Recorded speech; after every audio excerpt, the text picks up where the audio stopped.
Fine, I will try Pepsi next time. Welcome to another episode of This is Unusable. We didn't start off with your normal non sequitur. I started off with a non sequitur this time that was actually a continuation of a discussion we were having before. So, Discussion, the loosest of terms. You said one thing, I said one thing. that's a discussion. It's when people talk to each other. I talked at you. We're talking at each other most of the time when we do this. That's what this is. Since there's a slight delay because of the internet, we're really just talking at each other. What was that? Don't at me, bro. What was that face you made? That was me adjusting to internet. Adjusting to internet. Please hold. Adjusting to internet. That was the delay. See, now we're synced. I can feel it. I can feel that our periods are synced. And so is the rest of our punctuation. And okay, so episode one of this. We're synced. Yes, go ahead. Episode one. Feel free. Of this show, you brought up the idea of doing something like a piece of art or something like that around one subject, and then the next episode we would introduce our piece of art. And the first thing you suggested was art related to toaster strudels. Now, you texted me before this saying you forgot to do that art. I didn't forget. I neglected. They are often one and the same. But I did not forget this art. So I have my toaster strudel presentation for you right now. It's my toaster. It's my toaster. You can see my ring light. Yeah. It's a toaster oven. It's the toaster oven. And then if you take it out. Black and dick her, you know what I'm saying? Here's my toaster strudel. Wow. It's just a page-sized toaster strudel. I figured I could draw the rectangle on here, or since the page is already a rectangle, I could just draw the icing directly on the page and make it look like it's one large toaster strudel. I'm a rectangle and we'll put icing on a page. That's not that different from actual toaster strudel. It's just icing on a rectangle. So that's modern art, baby. You put that in a museum, that's at least $4, $5, $6. You put this in a museum, like you hang it up next to other things, it could legitimately be thought of as art. And the reason why this might be thought of as art, modern art, is because of these little lines right here I have in the corners. See? You see the line right there? That's the art. It's either a toaster strudel or someone playing Snake on a Sony Ericsson circa 1999. So, had you done the assignment? I did. I did the assignment. You did the assignment. Well, yes. What did you do? I did a poem called Ode to Strude. Go for it. Oh, my rectangular friend, your strudelness knows no end. The icing upon your brown, crispy flesh. Okay, keep going. Flesh is a hard one to rhyme with. No, it's not. What? What do you mean, why not? It's just not. The icing upon your crispy brown flesh leads me to want to make our lives mesh.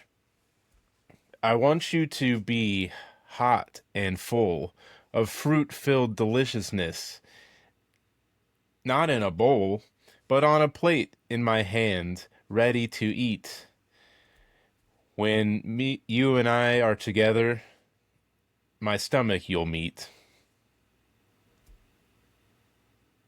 That's awesome. That was great. Were you reciting that from memory, or did you just make that up? I just made it up. Dude. You're a born rapper.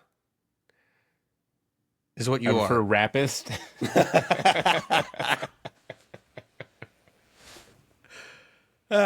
You're a born rapist. That was awesome. That was so cool. I'm just being genuine here. I thought that was really cool. Yeah, thank you, sir. I really did. Have you ever done like improv or anything like that? Yeah, I got an A in a class one time. Right, but have you done improv lately, like taken improv classes lately or anything like that? No. Those cost money, and I prefer to use my money on food that's too expensive and alcohol that my body does not need. I can cut this next part out, but I do remember when I visited you that there was an enormous amount of alcohol in your closet Hmm. that Still you there. I you haven't bought for drank some it you bought for some reason. Um, because sorry. it's nice to be a part of a club. That's why I joined the KKK. Cut that, cut that. No, that part's funny. That part's it's nice to be part of. That is why people join the KKK. They got nothing else to do. It's rural America. It's just extracurriculars. You're in a Ec- dry county, no fun. right, extra KKK. Ex- extracurriculars KURRICULAR. I think that the KKK should open up a shop that sells cakes and it's called Cake. Why not just KK cakes? Or that. It could I be feel like either. cake is a little hard to say. I go with cakes KK. Nah, cake KK cakes. KK cakes. Yeah, Yeah, or but they could sell fried chicken, KKK fried chicken. It's like KFC but different. KKKFC. Yeah. Oh, yeah, there we go. Boom. Nailed it. We build off of each other. It works. The Um, Triple K Football Club. Ben, here's what really grinds down my coffee grounds, beans. You know what that is? These companies, these big chip companies telling us what constitutes a family. I don't like that. You come at me, you say, "Oh, there's a family size bag." I'm like, "No, it's a me size bag. I'm going to eat the whole damn thing right here, right now. My family's going to call me asking if I'm okay." sharing sizes and family sizes. I'm not going to share on American. Yeah, there is the sharing size and there's the family size, but who buys a bag of M&Ms for like their family? It's true. You buy it and then you hide it so no one else eats it. And it's just you. Yeah, a family of one. See, when you texted me the idea, you texted me about the concept of sharing and family sizes. Now, I didn't think you were talking about sharing sizes and family sizes. I thought you were talking about the concept of sharing things with people and then a separate concept of family sizes of foods. Well, that's why the sharing was in quotes and the family was in quotes and then the sizes was not. That's how you I misread it. determine. Yeah. I misread it. Yet somehow sharing sizes is un-American, family sizes is un-American, and the concept of sharing is in itself very un-American as well. So it works both ways. The chip companies telling us anything about their chips rather than just a flavor, absolutely unconstitutional. If I'm being honest, I've read the Constitution.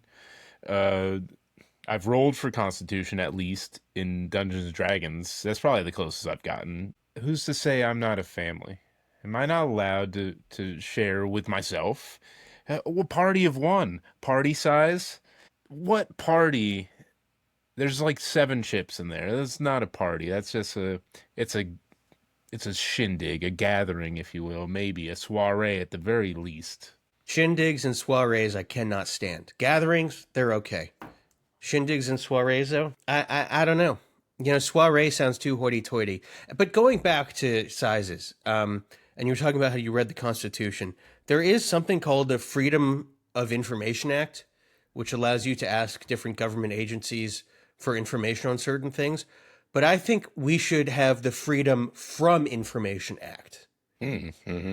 And that should go toward the different things that you see on like chip bags and stuff like that. We should be free from having to deal with that extra information, sharing sizes, family sizes.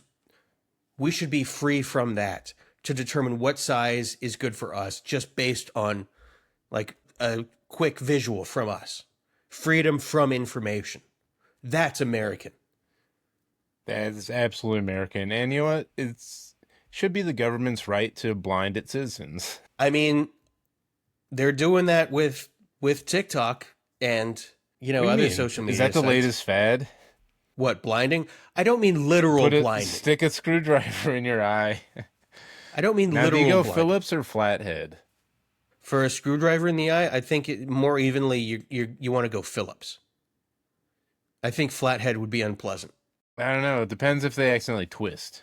Well, no, you expect them to twist. That's why you want Phillips. It's a bit more of a precision thing to the eye than a flathead, which really just kind of mushes. Here's something I wanted to talk about. I wanted to talk about the apocalypse. Which one? The one that may eventually come. And specifically Yeah. as it's related to the Mad Max franchise. I take some issue with the way Mad Max portrays the apocalypse, specifically with how wasteful they are of gas. And Guzzling. their cars are incredibly fuel inefficient. They have like 800 horsepower. Like you could have one 800 horsepower like Camaro, or you could have 100 horsepower Corollas. Yeah, but you can't get up the dunes in a 100 horsepower Corolla. You don't need to get up the dunes. You take the streets. There's still It's all roads. sand. It's not all sand. No, Mad Max famously said, "Where we're going, there are no roads." Did they? No, that's from Back to the Future. Well, I just remember like Mad Max Fury Road, it starts off with them going to a place called Gastown. And I just thought, well, maybe they wouldn't need to go to Gastown so often if they weren't so incredibly fuel inefficient. Like, take the skulls off the cars, take the spikes off the cars, okay? Decrease the wind resistance a bit, increase your fuel mileage. Stop taking traders like Mad Max and sticking them on the front grille of your car and just driving with them there like this, because that adds weight to your vehicle, which also reduces your mileage per gallon. It's true. And they generally have to travel long distances as well. So, Exactly. yeah, the next Mad Max is just going to have Teslas. Well, no, I don't know if electric cars are going to be the future. I think they might have to use hybrids. Go back to coal. They might have to use coal, but the problem with electric cars is that they just chew up tires, and tires are going to be a precious commodity because I doubt they will have the facility to make tires anymore. Well, it didn't seem like anyone was worried about tires in the Mad Max-averse. It seemed like everyone was just on their grind about gas. So, I don't know if there's a tire, like, spin-off for the series, but Brought to you by Michelin. Not one person said, "Oh no, my tires." That's my Australian accent. This Mad Max 15-minute chase through the desert is brought to you by Michelin. Michelin tires. For all your post-apocalyptic needs, use Michelin. And your restaurant ratings. Come on down. Yeah, that is a very strange overlap, that they rate restaurants, the finest restaurants in the world, and then also just make tires for cars. James Beard, burning rubber. James Beard, what does that mean? A James Beard Award is an award given to top chefs in the country, maybe the world. I'm not sure. I think country, though. I'd never heard of James Beard before. I guess he's an up-and-coming award giver. He's probably dead. All right. He's not so much up-and-coming as he is down and going, or down and gone. Down and went. I had a joke about how I wanted to write a sequel to the book Something Wicked This Way Comes, and it would be called Something Wicked That Way Went. So it's like every good book writer, starting off with the title, Yes. and eventually finding the plot. Well, no, see, this book would just be the entire first book, but in the past tense. And then I realized, well, the first book is already written in the past tense. So this would have to be even further in the past tense. So, Doubly past. because the past tense is like, hello, he said. He said, that's past tense. So the sequel would actually have to be called Something Wicked That Way Had Gone.